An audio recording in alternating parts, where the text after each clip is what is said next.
A Diretoria de Comunicação da UFU te convida. Bora prosear? Olá, professores, alunos, técnicos, terceirizados da Universidade Federal de Uberlândia. Eu, Vitor Hugo, Eliane Moreira, trazemos para você mais um Bora Prosear. E sempre trazemos um convidado da Universidade Federal de Uberlândia que nos leva a grandes histórias, a grandes passagens, a momentos bastante interessantes. O convidado de hoje é o Guimes Rodrigues Filho. É um sobrevivente que resiste desde que nasceu em 30 de novembro de 1959. Ele é paulistano, é músico, mestre de capoeira Angola, prestou serviços de grande valor social a Uberlândia, tornando-se importante para o bem-estar coletivo na cidade. E foi por isso que em dezembro de 2008 ele passou de forasteiro a conterrâneo, sendo homenageado pela Câmara Municipal de Uberlândia com o título de cidadão honorário. Como diria o meu amigo Luiz Fernando Quirino, ele passou de uberlandino a uberlandense. Ele é doutor em Química e professor titular, hoje aposentado, da Universidade Federal de Uberlândia. De 2006 a 2019, foi coordenador executivo do Núcleo de Estudos Afro-Brasileiros da UFO-NEAB e está diretor da DIEPAFRO, Diretoria de Estudos e Pesquisas Afro-Raciais da UFO.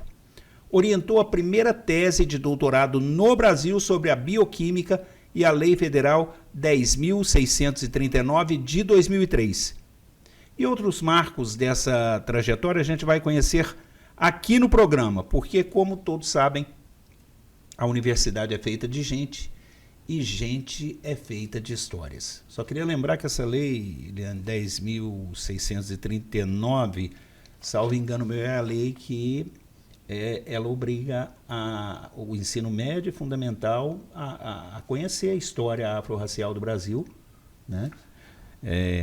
E justamente também estabelece o dia 20 de novembro como, eu não sei se é essa mesma lei, mas enfim, que estabelece o dia 20 de novembro como o dia da consciência negra. Se não for ela, é uma lei parecida. Vamos começar esse Bora Prosear, porque é o Guimes que vai falar com a gente, não é isso? É ele que vai prosear hoje com a gente, não é, Vitor Hugo? Então, o professor Guimes nasceu em São Paulo, no bairro do Limão, ali na zona norte da capital paulista, próximo às margens do rio Tietê. Conta um pouquinho para a gente, professor, da sua infância em São Paulo, ali na década de 60. Então, a gente chama o bairro do Limão de BL, né? O famoso BL. E então, morava ali numa casa, né, que era dirigida por mulheres, né? No caso, fundamentalmente minha avó e minha mãe.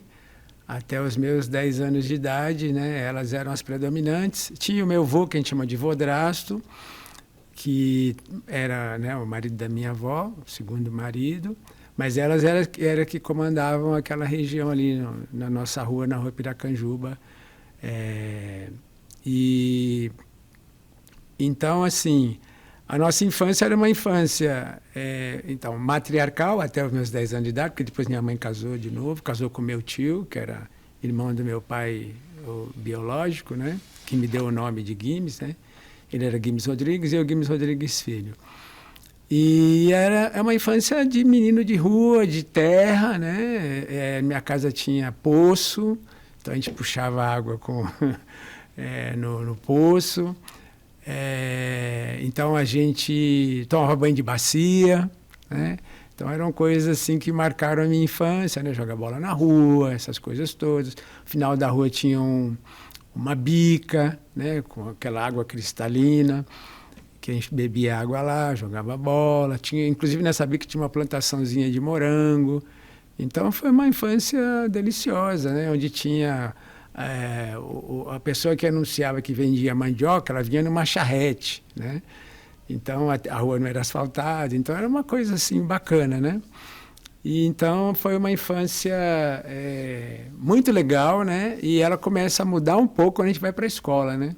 Porque quando a gente vai para a escola a gente começa a encontrar um outro ambiente e que, em geral, para a população negra é um ambiente um pouco mais hostil, né? Porque você não encontra a sua história, ou encontra a sua história de uma forma totalmente equivocada, né? Que é basicamente a história da escravidão, né? E aí a gente vai começando a virar cidadão, mas com esses conflitos todos, né? Que você não encontra no seu ambiente fora da escola, mas começa a encontrar naquele ambiente, esse ambiente chamado de escola de educação. Mas foi uma infância muito bacana, muito gostosa, de muita zoeira na rua, muita brincadeira na rua, né? Eram quantos irmãos e quantas irmãs, Guimes? Olha, ao todo, hoje nós somos 4, mas no total, contando os que faleceram, nós vamos ser 8. Né? 4 irmãos morreram, né? E 3 deles mais novinhos, né? E um com 16 anos. Agora é o seguinte, em Sobrevivendo no Inferno, os Racionais cantam que as grades nunca vão prender o nosso pensamento, mano. Não vão mesmo, mano? Nunca. Eu sempre uso eu estou fazendo umas palestras ultimamente, aí chega um determinado slide lá que aparece Sobrevivendo no Inferno. Eu falo que a população negra e a população indígena, apesar das ações afirmativas, né, pelos números que nós temos aí, homicídios, prisões, invasão de território indígena, né, essa população, né, a questão das pessoas trans, as trans negras, que são as maiores vítimas de violência, etc. Aí eu falo que a gente continua sobrevivendo no inferno. E às vezes as pessoas falam, nossa, mas está sendo muito bruto isso, sobrevivendo no inferno. Eu falo, não, estou falando do álbum dos Racionais, né? E quem são os Racionais hoje? Os Racionais são doutores, honoris causas da Unicamp, né? O rap, né, que algumas pessoas têm preconceito ainda com o rap é a linguagem daquele povo, né, que está buscando um lugar social, né, que historicamente foi marginalizado e está buscando. E o rap promove isso, né, promove você se aproximar mais da sua identidade, né, ter consciência de como que o sistema funciona. Então, a palavra deles é uma palavra muito importante. E aí tem a obra deles, inclusive, que passou a ser obrigatória no vestibular da Unicamp, né? O livro Sobrevivendo no Inferno, como leitura para fazer o vestibular. Então fala, olha, é literatura, né? Tudo isso está aí no movimento do rap, né? E aí Sobreviver no Inferno ganha também esse outro contexto, né? Que é, mesmo sobrevivendo no inferno, a gente continua, né? Como se disse agora há pouco, não vai ter grade para nossa consciência, nossas palavras, nossa luta, né? E o estudo sempre foi caminho para você, Guimes? Pois é, essa coisa do estudo, ela é muito interessante, porque, como eu falei, né, minha mãe até os 10 anos, quem criava a gente era minha mãe e minha avó, né? E, aliás, no quintal de casa, minha avó, ela cuidava das crianças de outras mulheres também que não tinham maridos, por uma série de fatores, ou abandonadas, ou porque morreram, igual no meu caso, no caso do meu pai. Mas minha avó então cuidava dessas crianças, mas elas todas tinham o firme propósito de que os filhos tinham que estudar. Então era uma coisa assim muito bacana, né? Uma obrigação que a gente tinha e a gente fazia, com gosto para agradar, inclusive as nossas mães que labutavam todo dia, a maioria delas domésticas, né? E então, inclusive os nossos passeios de alguns de nós, nossos grandes passeios eram ir na casa onde nossas mães eram domésticas, né? Que aí eram aquelas casas que a gente só, de vez em quando via quando tinha televisão, né? A gente via televisão, inclusive, na casa dos vizinhos, no começo.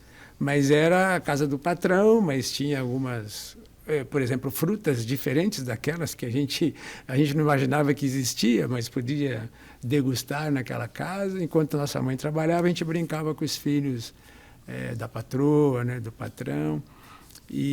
Mas elas sempre sonharam para a gente, né, um futuro diferente, por isso que elas estavam lá todo dia, no cotidiano, batalhando, para botar a gente na escola e manter. Eu acho que elas tiveram sucessos, né, mais sucessos do que fracasso em relação a nós, né, nossos filhos dessas mulheres. Então a educação era um parâmetro muito relevante. E falando em educação, tem um momento que é importante, porque eu sou da época em que você, para acessar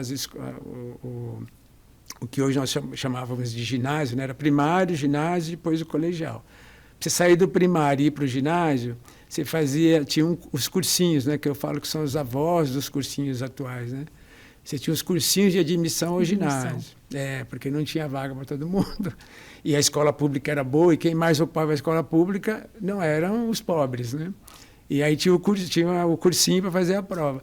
E eu não tinha como pagar o cursinho, mas tinha uma amiga da minha mãe, Dona Naí, já falecida também, que era da Umbanda, e essa coisa da religião é importante falar, e ela tinha uma amiga que tinha um cursinho.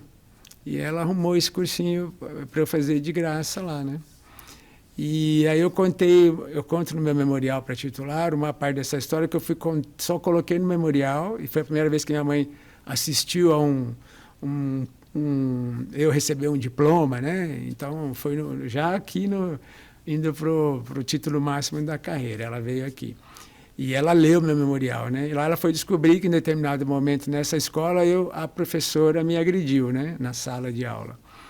Eu era o único negro na sala de aula. Mas assim, para você ver como que é a coisa da criança negra, né? Eu estava num lugar hostil, porque eu era o único. Fui agredido, mas não contei nada para minha mãe, né? Porque eu falava, olha, eu estou nesse lugar, recebi uma oportunidade, eu vou segurar essa onda, né? E assim foi até eu seguir meu caminho, virar professor, titular, com doutorado, fazer as pesquisas, né? Então, isso aí eu devo à minha mãe, né? Que foi a pessoa que trabalhou muito para a gente ficar na escola. Agora, a USP, ela tem um ambiente também sabidamente elitista, né, professor Guemes? E lá o senhor deu os primeiros passos no academicismo, numa época talvez não tão fácil, em que as coisas ainda... Quer dizer, eu acho que as lutas, elas são sempre medonhas, mas eram mais difíceis ainda, né? Eu entrei lá na USP em 79, né? A ditadura. E eu lembro das grandes brigas nossas. Era o Maluf, era o governador, né, de São Paulo, e assim, o governador não era eleito, né? Então era o Maluf e o presidente era o Figueiredo, né? Então foi um momento complexo. E quando eu entrei na universidade, então borbulhava, né, os movimentos estudantis, né, a luta contra a ditadura, né? Então, assim, por sermos poucos negros na universidade, a gente no começo não militava na questão racial. Era mais essa luta, né, para derrubar a ditadura, contra a ditadura. E a gente não se via ali, via que a gente era pouco, né, e não conseguia, dentro disso, também fazer o recorte racial, né? E isso foi se aprofundando posteriormente, né, na minha vida, pelo menos, né? Mas é um lugar, sim, elitista. Até hoje, a USP foi uma das últimas universidades a implementar um sistema de cotas para professores, a ter mais professores negros, né, e negras. Mas essas bolhas vão sendo furadas, né, porque o movimento ele é muito antigo, né?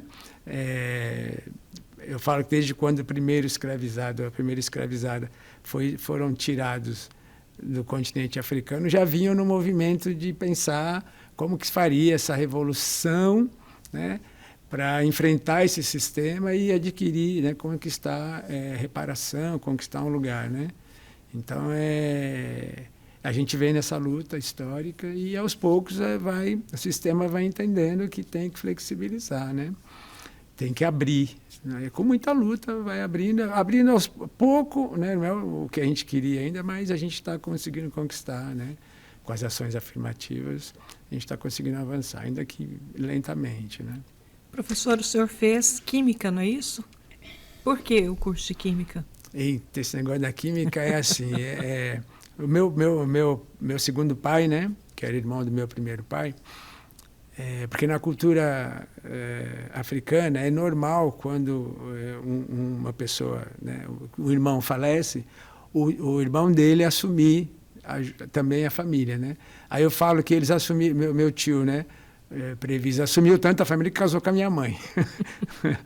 E então ele trabalhava na Folha de São Paulo como revisor e no Estado de São Paulo. E a Folha que era lá no bairro do Limão.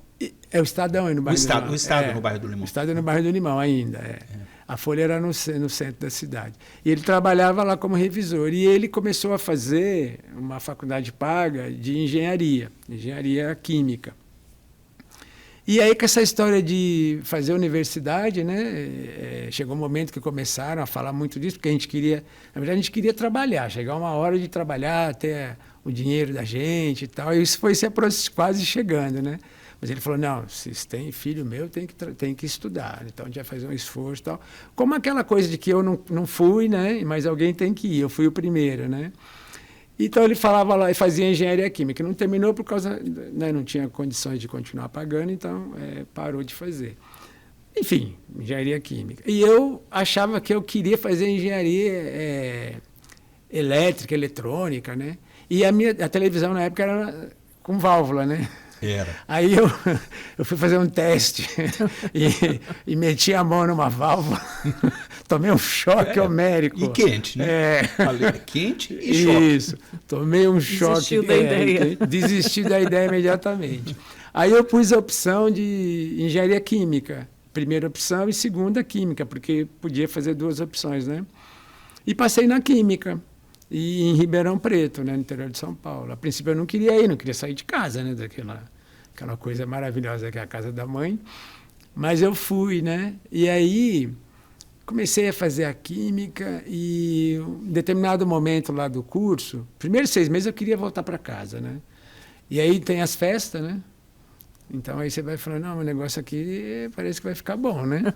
E fui ficando, me empolgando, né? E essa coisa da luta também, né? Contra a ditadura, a gente vai amalgamando mais. E em determinado momento eu me deparei, fui fazer iniciação científica, logo no começo, né? E tem um equipamento, chama infravermelho, para reduzir, né? Então ele usa uma lâmpada que é infravermelho. E esse equipamento me apaixonei por ele, porque achando ele meio mentiroso, inclusive. Porque você coloca qualquer substância assim, em frente dessa luz e te dá um sinal. E aquele sinal vai dizendo o seguinte, olha, aqui nesse ponto você tem uma ligação química que é um hidrogênio com oxigênio. Então, por exemplo, a água tem o hidrogênio e 2 oxigênios ligados, né? E eu falava assim, isso aí não é possível, esse aparelho está falando que aqui é ligação oxigênio-hidrogênio, lá não sei onde é carbono. Eu achei isso fantástico. E juntando com a alquimia, né? Os alquimistas tinham eu lia muito sobre alquimia, tinha aquela coisa de transformar qualquer vil metal em ouro, né? E o elixir da longa vida. Então eu falei, é isso que eu quero fazer mesmo, essa coisa da transformação, né? Então aí eu me apaixonei pela química e até hoje sou apaixonado porque ela realmente é uma ciência que trabalha com transformação. E muita coisa que o pessoal falava, não, isso aí é alquimia, não é química, né? Que se falava antes, a gente vê hoje, né? Você vai para uma área da química que chama química nuclear, aí você vê um metal se transformando no outro, né? Fala, tá vendo? Os alquimistas tinham razão, é possível fazer isso sim, né? Então é um grande barato a química. Bora prosear, volta daqui a pouquinho. A gente volta com o professor aposentado da UFO, Guimes, falando sobre a vida pessoal. Bora prosear, vai para um breve intervalo e volta já.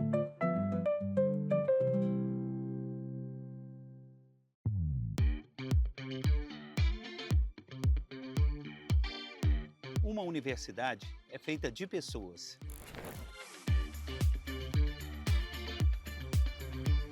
E pessoas são feitas de histórias.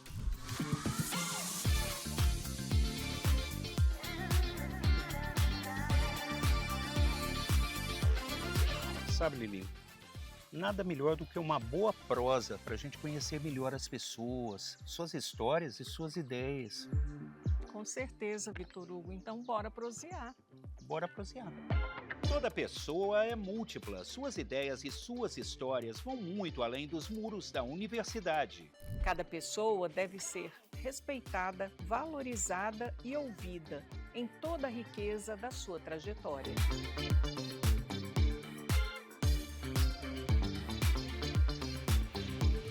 Convidamos você para prosear com a gente. Para ouvir e contar histórias, para rir e se emocionar. Bora prosear! Todas as quintas-feiras, às 8 da noite, na Rádio Universitária e no canal da UFO no YouTube. Estamos de volta. E aí?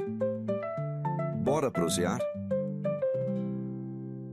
Olá, estamos de volta com Bora Prosear. É um programa que eu, Vitor Hugo, Eliane, a Dirco da Universidade Federal de Uberlândia com a RTU faz para você com muito carinho, trazendo sempre personagens da Universidade Federal de Uberlândia. E hoje nós estamos aqui com o professor Guimes. Professor Guimes, que com 28 anos de idade veio para Uberlândia. Por que Uberlândia, professor? Lá em Ribeirão Preto, eu ministrava aula na educação básica, no ensino médio, né? Antigo colegial, né? E alguns amigos meus que fizeram química junto comigo lá eram professores aqui, né? Vieram antes de mim, eram mais velhos que eu, então estavam aqui. E aí apareceu um concurso para substituto aqui na química. E eles me avisaram desse concurso. Eu vim, prestei o concurso para substituto. E depois fiquei 2 anos, e aí em 89, né, eu entrei fiz o concurso para efetivo. E aí Uberlândia apareceu dessa forma, né, porque já tinha esses amigos aqui, que eram professores. Então, o senhor está na UFO desde quando? Desde que ano? Então, 87 eu entro como substituto e fico direto, né, 89 já passo a ser efetivo. Pelo concurso. Agora, sua atuação como pesquisador, professor, é com resíduos poliméricos, professor. O que é polímero? Que são esses polímeros? Então, na verdade, a gente fala assim que polímero é uma molécula grande, né, vamos dizer assim, e é polimero, né, que repete uma unidade básica e vai se repetindo aí, dependendo até um determinado tamanho. Mas, por exemplo, se a gente pegar um copo plástico de água, se você virar o copo plástico, normalmente você vira de ponta cabeça, tem um símbolo de reciclagem, que é um triângulo, e tem um número dentro dele. Então, esse número significa o material que aquele plástico foi feito, né? Então, era um mero que virou um polimero. Passou por uma reação de polimerização e virou uma molécula grande, que serve para fazer que está no nosso cotidiano, né? Por exemplo, algodão, né? Camisas de algodão, os copos plásticos que eu falei, né? Garrafas, etc. Nylon, né? Tudo isso são polímeros. E eu trabalhei, na verdade, com reciclagem desses resíduos, basicamente aí os resíduos da agroindústria, né? Bagaço de cana, caroço de manga, e a gente usava para fazer plástico biodegradável. Então, esse foi o mote da minha pesquisa durante muitos anos, foi esse, né? E depois, em 2009, eu passei a aliar o ensino de química com a questão da história e cultura afro-brasileira, né?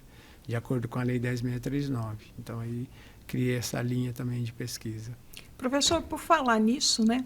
O senhor coordenou durante 15 anos o NEAB, que é o Núcleo de Estudos Afro-Brasileiros da Universidade, e agora o senhor está como diretor da DIEPAFRO, que é a Diretoria de Estudos e Pesquisas Afro-Raciais da UFO. Então, o senhor tem acompanhado durante muitos anos essa situação dentro da universidade. Que avanços esses espaços permitiram para a UFO? O NEAB surge, né, em 2006. Né?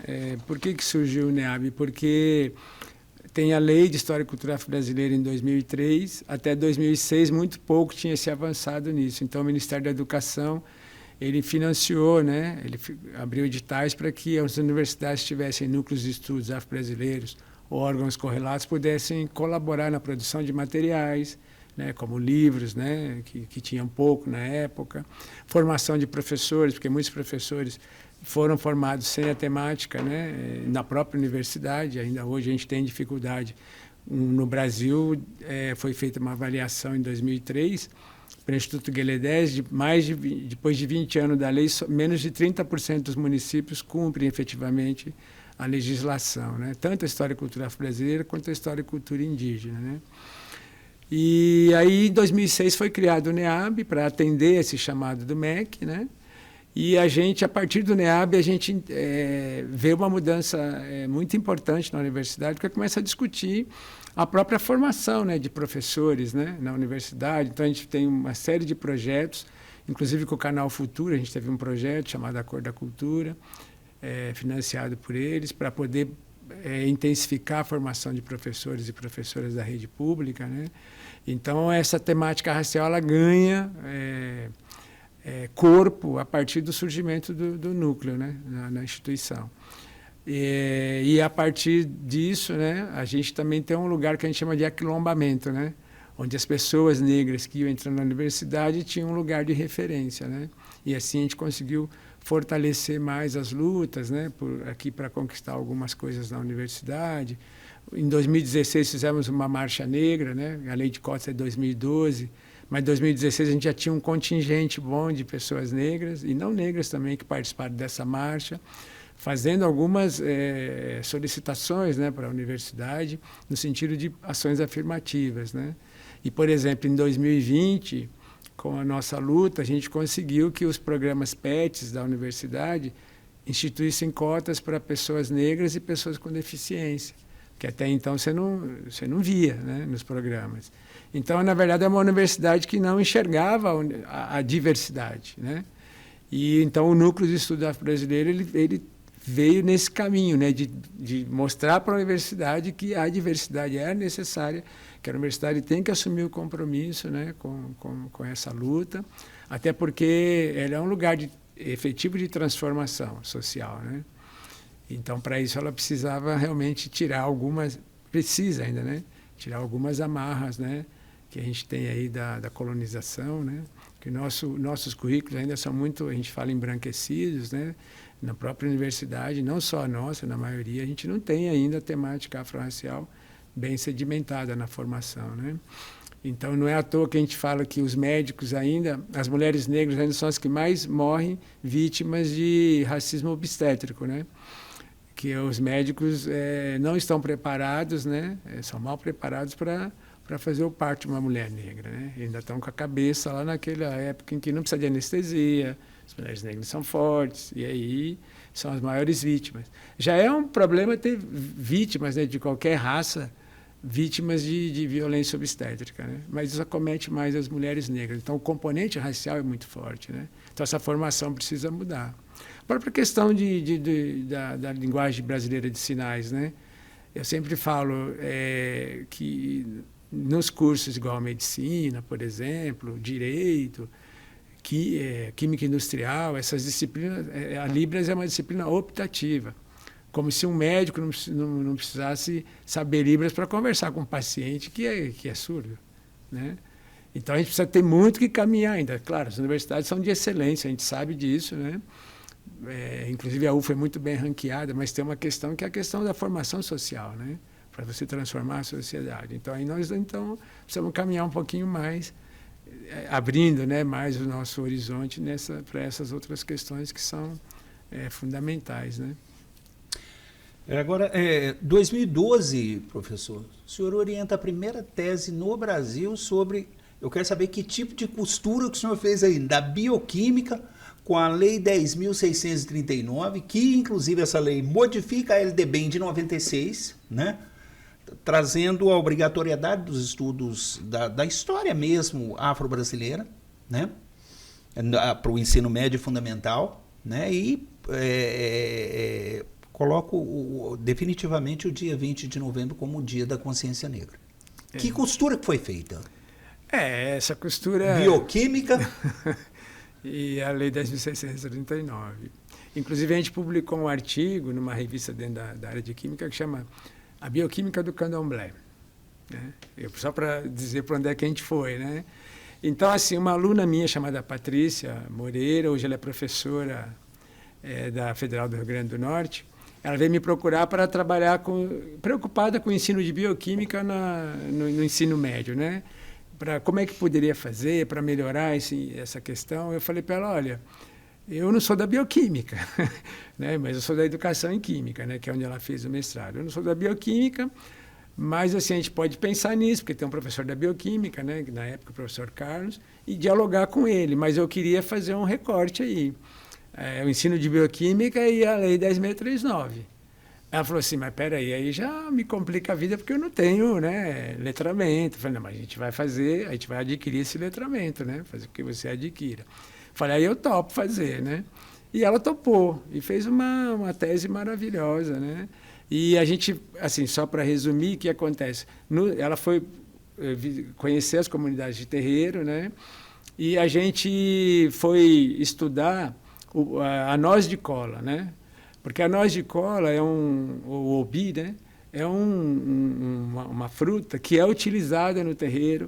Ela tinha, assim, no continente africano ainda tem um valor social, né? Você pode, vamos dizer, entre aspas, pagar um dote com noz de cola, por exemplo, né? E aí ela foi fazer o quê? Vamos extrair uma substância que é a cafeína, né, que todos nós conhecemos, da noz de cola, no laboratório de química, e contextualizando a noz de cola do ponto de vista da utilização dela nos terreiros, né? Então ela foi para os terreiros conhecer qual que era a função, como é que era usado, e do ponto de vista bioquímico, o café, né, extraiu a cafeína, que tem toda uma interação dentro do nosso organismo, né? E aí os estudantes, então, iam para o laboratório, extraía a cafeína, mas também dessa extração da cafeína extraía a história e cultura afro-brasileira, né? Então foi essa amarração que a gente fez. E foi muito bacana isso, né? Depois a gente fala assim pro pessoal, quer saber da noz de cola? Pega uma garrafa de Coca-Cola, você vai ver que tem lá, né? Extrato de noz de cola. Então a partir dali também você pode fazer um entrelaçamento, né, com a questão da religiosidade de matriz africana, por que a gente fala da religiosidade na tese dela? Porque ainda é a maior vítima, né, de racismo, né, no Brasil são as religiões, né, de matrizes africanas. Então isso precisava vir para a ciência, né? A ciência precisa discutir isso também, né? Ser um lugar onde as pessoas, além de serem excelentes químicos, bioquímicos, precisam também serem agentes sociais, né, de mudança, né? Então foi nesse sentido. Bora prosear, volta daqui a pouquinho, a gente vai falar sobre ações práticas na comunidade com o professor Guimes. Bora prosear, vai para um breve intervalo e volta já.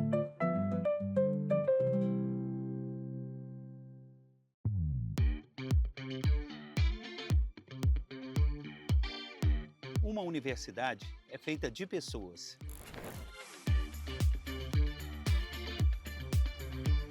E pessoas são feitas de histórias.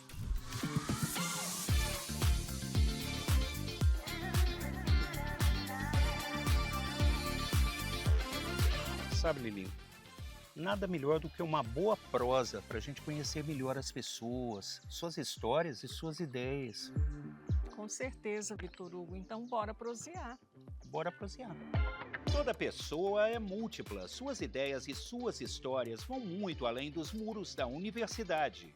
Cada pessoa deve ser respeitada, valorizada e ouvida em toda a riqueza da sua trajetória.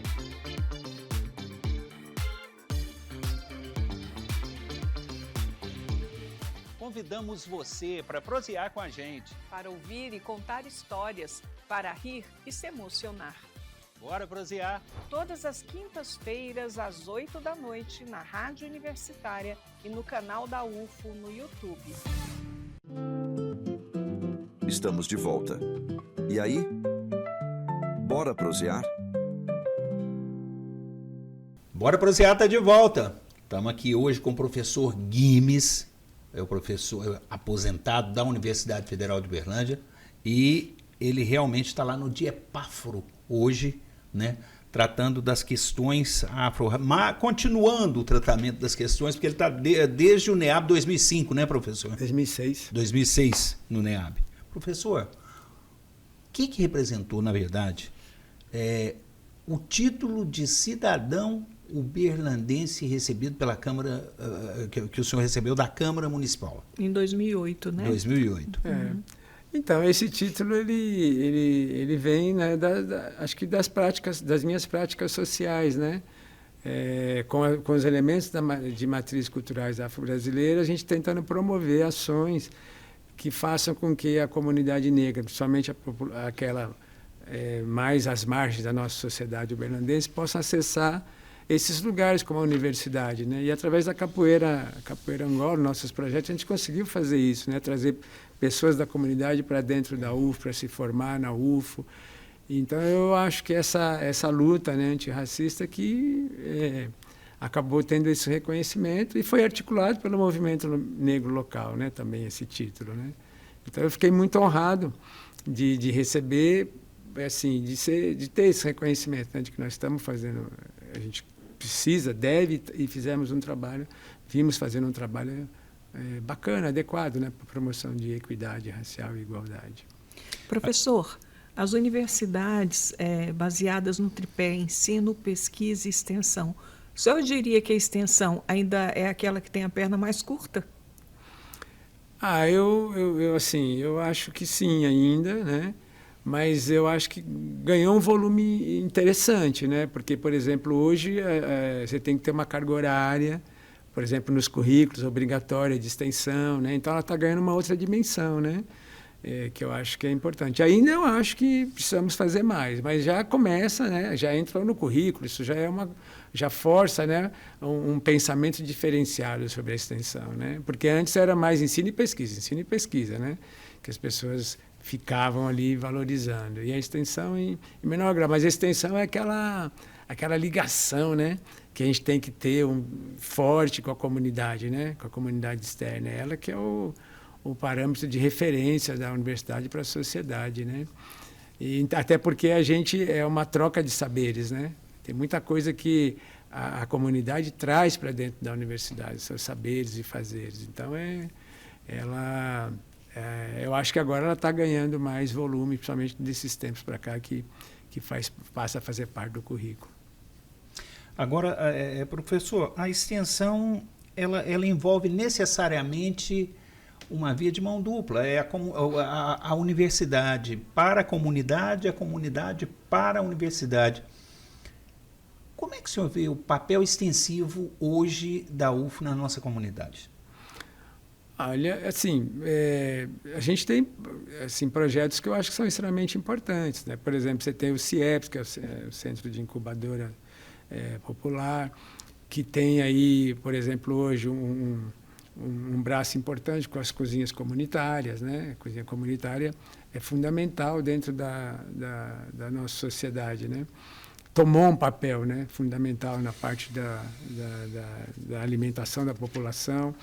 Você tem, por exemplo, tem um projeto bacana que leva a universidade para as escolas de educação básica para apresentar os seus processos seletivos, né? O Enem, o SISU, e principalmente focando nas cotas. Então, as pessoas vão para as escolas para falar como que são as cotas, como é que é esse processo chamado de heteroidentificação, como é que faz para fazer a inscrição, porque muitas vezes isso não chega nas escolas da periferia, né?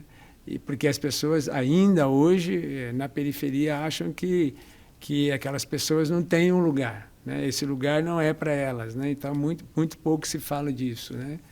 E aí é um programa vigoroso, né? Estou dando esses exemplos, né, que estão mais próximos de mim também, que é importante. Então, eu acho que a universidade vem, né, de uns tempos para cá, ela vem produzindo aí projetos, né, com a comunidade que são interessantíssimos, né, para a gente ganhar essa como está no nosso muro, né, uma universidade ser socialmente referenciada, né? Acho que a gente está avançando, né? Eu vejo assim com bons olhos. E aumentando essa visão, indo para o Estado mesmo. O senhor acha que as políticas afirmativas do Estado hoje, elas estão deixando muita coisa a desejar, ou a gente está encaminhando, as lutas vão mostrando para eles os caminhos, eles vão tomando, eles estão refugando? Como é que está o Estado hoje em relação a essas lutas afirmativas no geral? Né? Hoje nós temos um problema muito latente, né? Que é o enfrentamento com a diversidade. Nós temos que entender que a universidade é diversa, né? Sim. Então, o Estado ainda está muito aquém, né? De ser um Estado que promova, de fato, uma política afirmativa de uma forma mais global, né? Ampliando, pegando todas as faixas da nossa sociedade que precisam dessa política. Por exemplo, 2012 você tem a lei de cotas, né? Para ingresso nas graduações. Então, a gente está vendo que só no século XXI é que o Estado chega e fala assim, não, peraí, nós precisamos colocar estudantes de escola pública nas nossas universidades. Né? A universidade é pública, mas ela atendia mais o setor privado. Aí a universidade, né, o governo veio e fala, não, precisa ter. Então, aí vem as cotas para a escola pública, 50%. E se a gente pensar nesse número, é um número aquém do que deveria ser, porque se você pegar o ensino médio público, 86% das matrículas está no ensino médio público. Mas aí você só tem 50% de vagas reservadas. Ao passo que 14% das matrículas estão no setor privado. E aí você tem 50% na ampla concorrência, que é onde mais entra o pessoal da escola do setor privado. Né? Então, você reservar vaga para as escolas públicas sempre foi necessário. Né? Mas, felizmente, reservou, né? Mas, infelizmente, muito tarde. Mas é um processo, a gente sabe como o Brasil é, né? Um país que foi construído à base da escravidão, ele tem ainda a escravidão como ideologia, né?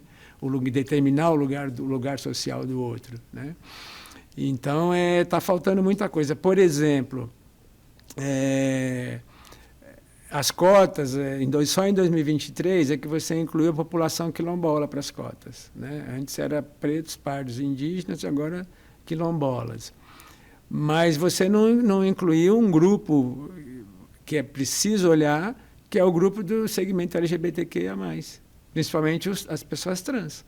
O Brasil é, por 16 anos seguidos, o país que mais mata pessoas trans no mundo, e principalmente pessoas trans negras.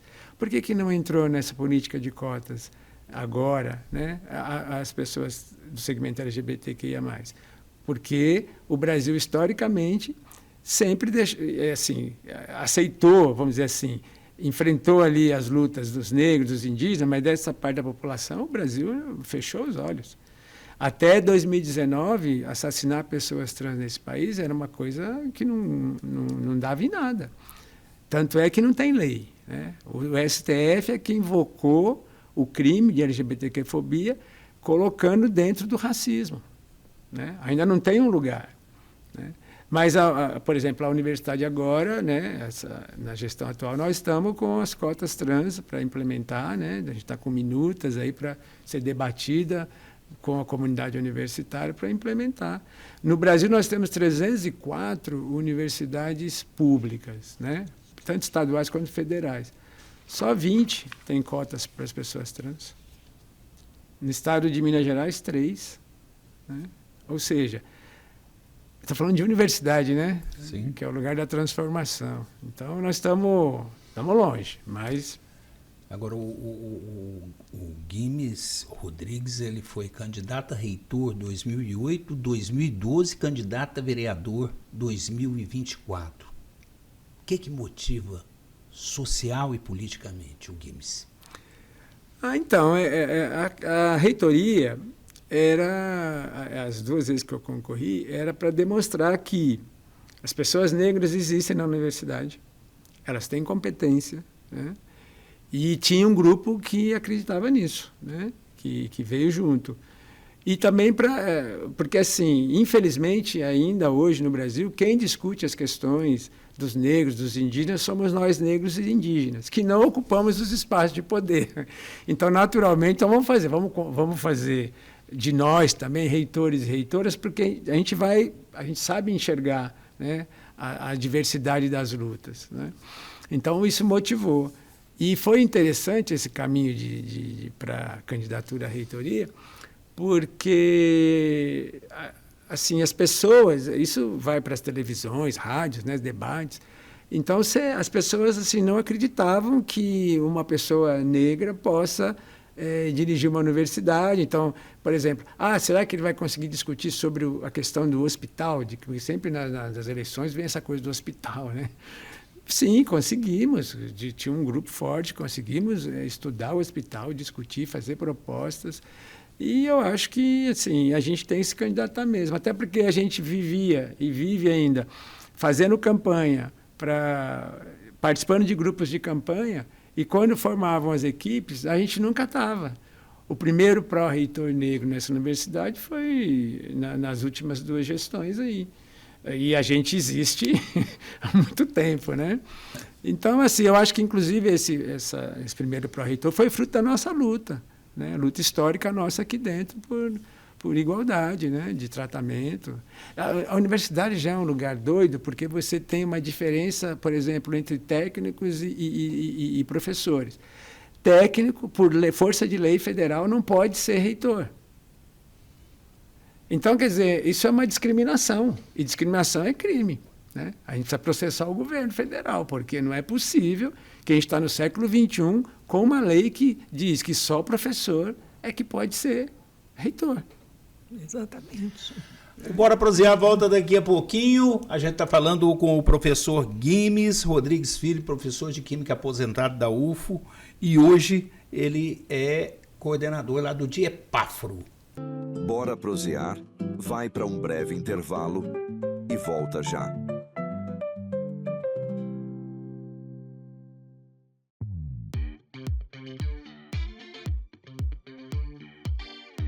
Uma universidade é feita de pessoas.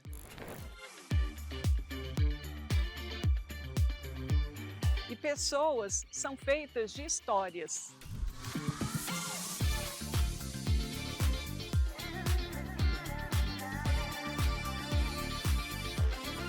Sabe, Lili, nada melhor do que uma boa prosa para a gente conhecer melhor as pessoas, suas histórias e suas ideias.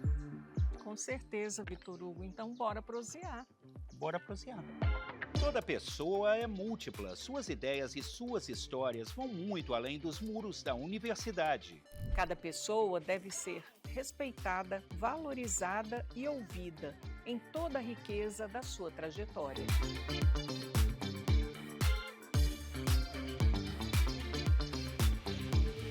Convidamos você para prosear com a gente. Para ouvir e contar histórias, para rir e se emocionar.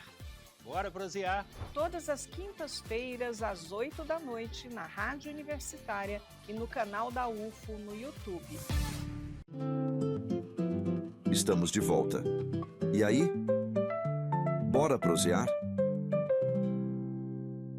Bora prosear, tá de volta. Estamos recebendo aqui hoje o professor aposentado da universidade, o Guimes Rodrigues Filho, que também é coordenador da DIEPAFRO. Agora, uma definição geral para capoeira é dança, uma luta, música, jogo. No curta-metragem de 2007, o Guimes dirigiu, né, esse filme sobre João Pereira dos Santos. Um dos entrevistados na época foi o ministro da Cultura, o então ministro da Cultura, o Gilberto Gil. Ali ele se refere ao João Pequeno, né, que é o personagem principal, uma das figuras mais emblemáticas da cultura brasileira. Abre aspas, mestre feito mestre por outro mestre, e ele próprio fazendo agora outros mestres. Fecha aspas. Essa aí foi a fala do ex-ministro da Cultura, Gilberto Gil. É isso mesmo, resumiu bem a trajetória do mestre João Pequeno, que foi aluno do mestre Pastinha, né? Um grande mestre da capoeira Angola, uma das referências que nós temos. E esse documentário é fruto da ação do ministro, né? Na época, ministro Gilberto Gil, que criou uma linha de fomento chamada Capoeira Viva, para produção de materiais, né? Igual vídeos, etc., sobre a capoeira. E nós fomos agraciados com um projeto que era fazer um documentário sobre a história de vida do mestre João Pequeno, né? Porque ele se tornou doutor honoris causa aqui da Universidade Federal de Uberlândia, em 2003. Então, a gente aprovou esse documentário para contar a vida dele. E aí, o ministro Gilberto Gil, ele foi um dos nossos entrevistados, porque ele realmente fomentou, né, o projeto. E ele vai fazer uma espécie de narrativa ao longo do documentário, que é muito bonito, porque ele vai contando as histórias, né, a história da capoeira, da vida do próprio mestre, ele vai passar pela história que o próprio ministro tinha com a capoeira. Por exemplo, ele foi a primeira pessoa a produzir um disco de um mestre capoeira, que no caso é o mestre Bima, que era de uma outra área, de uma outra linha, que é a linha da capoeira regional. Então ele estava intrinsecamente ligado com as culturas, né? por ser baiano e os mestres serem de lá também, né? Então foi muito, muito bacana. Professor, o senhor é mestre de capoeira Angola. A capoeira está na sua vida desde criança? Desde criança, não especificamente a capoeira Angola, mas a ideia de capoeira, né? Eu falo que todo brasileiro, se ouvir um toquinho do berimbau, vai saber gingar, né? Já nasce com isso. Faz parte da memória ancestral que a gente tem, né? E a capoeira Angola, basicamente, em 1992, quando eu vou fazer o doutorado da Federal de São Carlos, que eu conheço a capoeira Angola, e aí fico nessa capoeira. E ela é a grande responsável por eu receber o título de doutor. Defesa do meu doutorado, meu orientador já falecido falava, se você não trouxer a capoeira para a vida, você não vai defender essa tese de doutorado na físico-química, não. Então, ela é um modo de vida, né? E de cooperação, né? De saber a hora de enfrentar e a hora de recuar, né? Os enfrentamentos, de saber enfrentar uma banca de uma defesa de doutorado, que era o que ele me dizia, né? Com ginga, muita ginga, né? A gente vai. E é isso, ela é o elemento que me carrega, né? O senhor falou agora há pouco em berimbau. O senhor toca que instrumentos? Eu toco na capoeira todos eles, né? O berimbau, a gogô, reco-reco, pandeiro, atabaque. Fora da capoeira eu toco violão, toco assim, eu falo arranho, né? Mas um violãozinho, e são basicamente esses aí, né? Eu queria só retomar um assunto, Vitor Hugo, que o professor falou de eleição para reitor, mas ele também foi candidato a vereador em Uberlândia em 2024, ano passado, não é isso, professor? A política pulsa aí dentro mesmo, hein?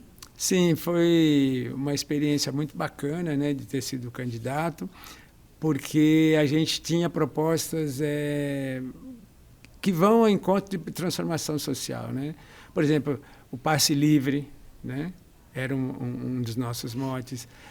De fato, implementar a história e cultura africana brasileira na rede municipal, entre outras questões, né? Importantes. Agora, o senhor, em relação à cultura, a gente falava exatamente sobre extensionismo da universidade, e a cultura é uma coisa muito introjetada mesmo na história afro-brasileira e, no geral, assim, eu acho que é uma contribuição importantíssima. O senhor é mais empírico nessa visão? Porque assim, eu vejo a cultura afro-brasileira como eu pego tudo. Eu costumo chamar, eu escrevi inclusive muitos anos para o jornal Correio, eu falava que era cultura popular. Eu falava de rezadeira, parteira, umbanda, candomblé, costureiras, fiandeiras, enfim, o pessoal da dança de roda, o pessoal do Congo, dos marujos, dos catupés, das escolas, do samba, né? Essa cultura, ela é uma cultura muito abrangente, né, professor? Com certeza. E assim, eu tenho uma revista brasileira que chama Ciência e Cultura, né? E eu costumo dizer que o que existe é cultura, né? Então, por exemplo, você falou várias áreas aí do conhecimento, né?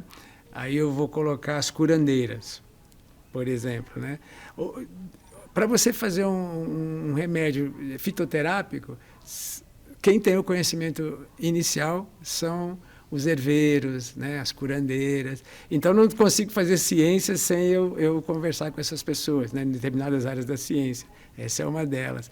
Portanto, eu falo que essa cultura, a ciência está dentro disso, né? Porque ciência é conhecimento, né? E é o que eles têm, né?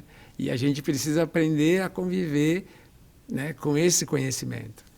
Antigamente, quando você fazia um remédio a partir do conhecimento de um herveiro, o herveiro não ganhava nada.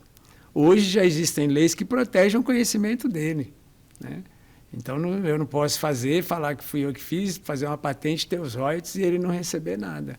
Então, já vai mudando, né? A cultura científica, né, no caso, está mudando nesse aspecto, né?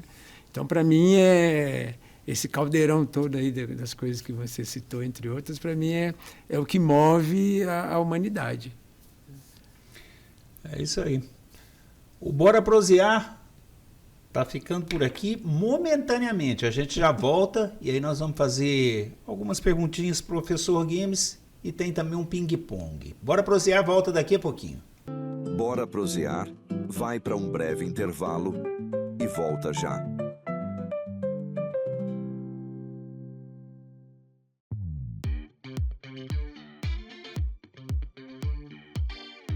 Uma universidade é feita de pessoas.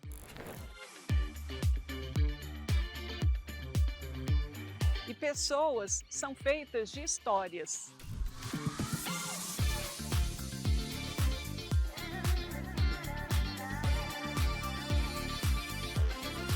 Sabe, Lili, nada melhor do que uma boa prosa para a gente conhecer melhor as pessoas, suas histórias e suas ideias. Com certeza, Vitor Hugo. Então, bora prosear. Bora prosear. Toda pessoa é múltipla. Suas ideias e suas histórias vão muito além dos muros da universidade.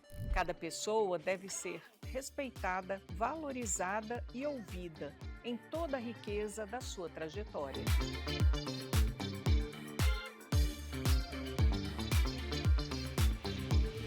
Convidamos você para prosear com a gente. Para ouvir e contar histórias, para rir e se emocionar. Bora prosear! Todas as quintas-feiras, às 8 da noite, na Rádio Universitária e no canal da UFO no YouTube. Estamos de volta. E aí? Bora prosear? Voltando agora com o último bloco do programa Bora Prosear. Hoje recebendo a visita do professor Guimes. Professor, o senhor está aposentado, mas continua com atividades dentro da universidade. É difícil ficar longe da universidade? Sim, para mim não foi tão difícil assim, né? Porque eu já atuava dentro da universidade, principalmente na extensão, né? Com os projetos de Capoeira Angola, com viés socio-racial, de inclusão, né? Então, eu saí daqui, né? Quando eu saí, em 2019, e fui fazer aquilo que eu já fazia também, né? Fora do cotidiano da universidade. E voltei, né? Convidado, né? Para ocupar essa diretoria, e estou muito feliz porque eu voltei e a primeira coisa que nós estamos à frente, né? Para implementar é as cotas para as pessoas trans na universidade, né? Na graduação e na pós. A gestão abraçou, né, a ideia e nós vamos aí discutir, né, democraticamente com a comunidade universitária e esperamos que o ano que vem possa implementar essas cotas. Então, é voltar num outro momento para mim, né, na continuidade da luta, mas já no primeiro ano com um projeto bem bacana, né. E na política, professor, alguma pretensão? Por enquanto, não, né? Assim, eu considero o nosso sistema político muito complexo, né? Mas nunca está fechado, né? Eu acho que é sempre bom a gente colocar as ideias, né? Ideias novas, em contraste ao que a maioria, né, que coloca, né? Que quando aparece o momento de eleição, e depois tentar implementar essas ideias através de apresentação de projetos, né? Para a própria... Igual no caso aqui para a Câmara de Vereadores, e eu acho que isso é o que é o legal, você defender as suas ideias e depois tentar implementá-las através de quem está no poder também, né? Guimes Rodrigues, tem filhos, é casado? Ixi, eu estou no segundo casamento, tenho 3 filhos, né? 2 meninas e um menino, e tenho 3 netos, 2 netas e um neto. O que incomoda, o que faz rir o professor Guimes? Rir? Exatamente. O que me faz rir é quando eu vejo a comunidade negra, a comunidade indígena, agora também a comunidade LGBT fazendo festa.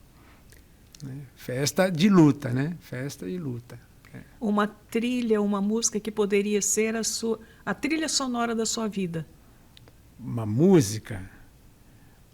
Eu acho que é a música que eu fiz, assim, não querendo ser pretensioso, mas músicas que eu fiz num CD, que a gente tinha uma banda chamada de Kika, que a gente homenageou os heróis, alguns heróis e heroínas afro-brasileiros, como Grande Otelo, Arthur Bispo do Rosário, João Cândido. Eu acho que essa é a minha trilha. O que deixa o professor Guimes frustrado? É o racismo. Na sua vida, o senhor enfrentou? Muito preconceito, professor? Sim, muito. Não foi pouco, não. Muito, inclusive dentro da universidade. Isso aí faz... Ser negro é já saber que vai... É uma luta diária. É uma luta diária. Comida preferida, professor? Feijoada. De preferência da dona Cida. Ela já faleceu, né, minha mãe. Então a gente chamava de feijuca da dona Cida. Esse era um momento especial. E uma grande contribuição para a universidade que o senhor deu? O que o senhor considera? Eu acho que é a reflexão sobre o racismo. Eu acho que a universidade faz essa reflexão. Ainda de forma tímida, mas faz. Para o professor Guimes, qual a definição de um dia bem vivido? Um dia bem vivido? É aquele dia em que a gente pôde observar lá na Capoeira Angola as crianças ali do Lagoinha como protagonistas na nossa roda, né? Tocando instrumento, cantando. Esse é um dia bem vivido. Nos próximos 5 anos, como o senhor se vê? Próximos 5 anos eu vou estar com 65, vou estar com 70. Vou ser jovem. Um senhor de 70. Eu me vejo na luta contínua, na luta antirracista. Professor, essa pergunta a gente já fez para outros entrevistados, mas eu acho ela muito importante, até para contextualizar a sua história de vida, né? O Guimes, quando vivia lá no bairro do Limão, em São Paulo, se imaginaria sendo o Guimes hoje? Eu fico, às vezes, pensando nisso. se eu me imaginaria lá, aqui, né, onde eu estou hoje. Eu não sei, porque eu não sei porque eu passei por muitos momentos de possibilidade de interrupção da própria vida, né? Pelo sistema policial, por exemplo, né? Então, eu sou um sobrevivente, por isso que eu falei que eu sou um sobrevivente. Tem muitas histórias, algumas histórias com a polícia, algumas mais escabrosas. Então, eu não sei se eu lá imaginaria eu aqui hoje, né? Só para a gente não deixar janela nenhuma aberta. O que aconteceu com aquele menino que a professora violentou lá em São Paulo? O que aconteceu com aquela história? Peraí. Houve uma violência de um professor com você em São Paulo. Comigo. Sim. Aquele menino, eu falei que menino. Aquele menino se transformou num lutador antirracista. Aquele momento foi um momento que marcou minha vida, dizendo, olha, a gente, para sobreviver nesse sistema, a gente vai sobreviver com luta e a gente não pode lutar para o nosso bem individual. É isso, é minha luta coletiva. Eu aprendi isso. Professor Guimes Rodrigues Filho, obrigado. Eu que agradeço aí por prosear com vocês. Por Bora Prosear. Bora Prosear, né? Obrigado pela sua presença, sem dúvida nenhuma enriqueceu muito o nosso programa e a gente espera realmente poder contar outras histórias com o senhor em breve. Tá bom? Tá bom, obrigado. Enriquece o programa e também a história da universidade. Sem dúvida nenhuma. Bora Prosear, volta eu, Vitor Hugo, Eliane Moreira, agradecendo a Josiele Ingrid, a Patrícia Amaral e a Ana Spanenberg. Obrigado e até a próxima.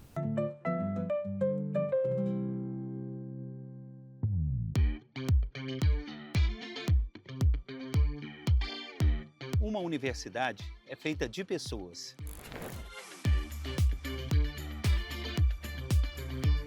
E pessoas são feitas de histórias.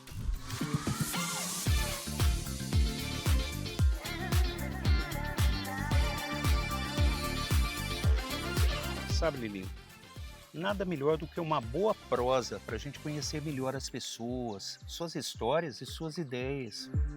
Com certeza, Vitor Hugo. Então, bora prosear. Bora prosear. Toda pessoa é múltipla. Suas ideias e suas histórias vão muito além dos muros da universidade. Cada pessoa deve ser respeitada, valorizada e ouvida em toda a riqueza da sua trajetória.